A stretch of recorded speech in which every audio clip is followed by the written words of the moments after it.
Hello everyone and welcome to the video, and today we're going to be talking about what is, in my opinion, the best advanced build in the game. If you guys enjoy this build, make sure to drop a like, and a sub to the channel will be very helpful as well. This clip you're currently seeing is also not very representative of the build.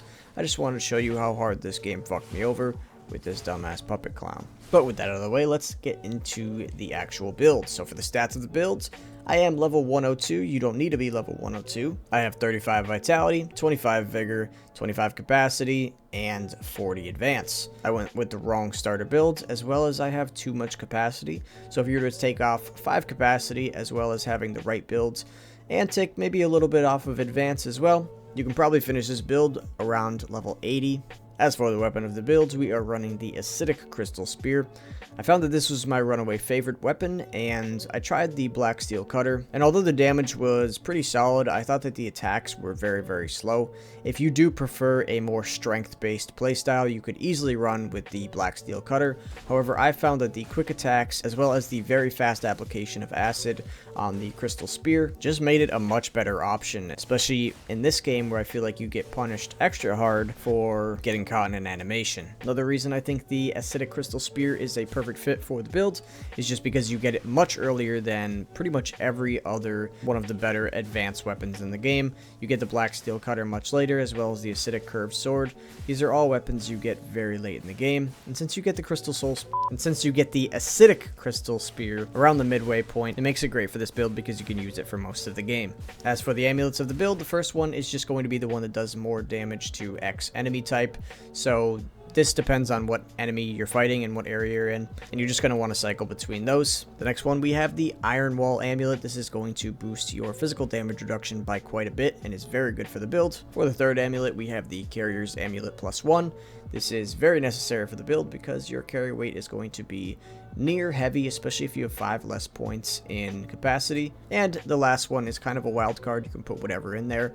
You could use the Nameless One's amulet if you are struggling to stay alive. I like this one because if you have 10 pulse charges, you pretty much get 2 guaranteed extra free ones, and I think that that's worth a slot in itself, especially for boss fights. But you could also go with the Patience Amulet or even the Arm of God Amulet. As for the Legion Arm, I am currently running with the Pandemonium, and I think fully upgraded the Pandemonium is just the best all around.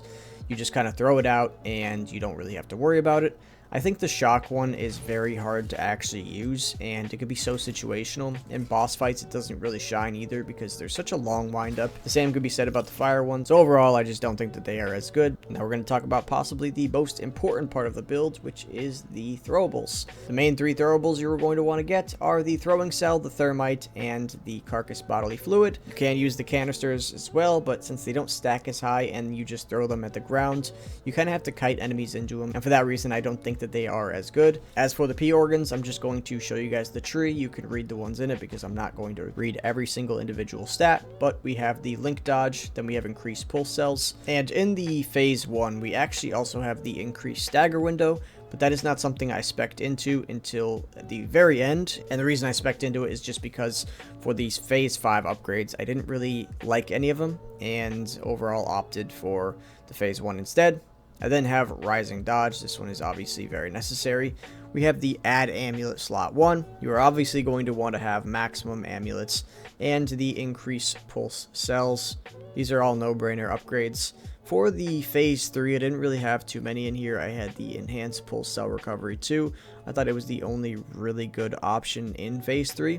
Phase 4 is another place we dump a lot of our quartz, and we have the Add Amulet slots again. We are going to want the maximum amount of amulets, so obviously this is very important. We then have the Increase Grindstone uses, and although this is an advanced build and you are not exactly able to use certain grindstones on the Acidic Crystal Spear, the one I do use is the Perfection one, and you could even use the Destruction one to increase stagger damage, but the one I use allows you to have perfect guards by just blocking, and I will have 2 charges of them. If you guys were able to see by now, the build is very centered around perfect guards, and we get a lot of bonuses for doing them, so this works very well with the build, especially in boss fights. And then we have Perfect Guard causes stiffness for the last one in phase 4. After that, we have nothing in phase 5 because, like I said, I didn't really like any of the skills in that one. And then we go back to phase 1 and we have increased staggerable window, and you can just see the perks I put into that one. So that pretty much covers all of the P organ upgrades that you are going to be using. Now I'm just going to show some gameplay of me running through my favorite ergo farm and just talking about how the build is going to work in general. So this build is going to be revolved more around quick attacks and being at range. We have a spear, you want to be at range, and it also provides quick attacks. However, it is important to note that another part of the range factor is using the throwables. These are going to be a very important part of the build, and it's the reason we spec'd into increased throwables in the P organ tree. It is also important to note that we are going to be applying all 3 status effects with the throwables, since the only status effects we get from our Legion arm as well as our weapon is acid. And for that, you are definitely going to want to prioritize the thermite and the throwing cells. These are very important for the builds. Another thing to note is that it can be quite pricey to continue buying these, so you do want to use them sparingly and just try to use them on bosses. I have a ton of ergo, so I don't really run into that problem as much. If you guys are curious on where you are going to get all of these throwables, you can get them at Malum District. This is by the Red Lobster. They don't only sell crab biscuits, they also sell all throwable items in unlimited quantities. So in order to stock up, all you're going to need to do is just go to the merchant in the 2nd level of the Red Lobster, and he sells them infinitely. So that's pretty much it for today's video. If you guys found this guide helpful, make sure to drop a like. If you enjoy this build, also drop a like and sub to the channel. It helped me out so much, and I would really appreciate it. As well as if you want to see more Liza P content, it's just going to be helping you. So that's pretty much it for me today. So thank you guys so much for watching, and I will see you next time.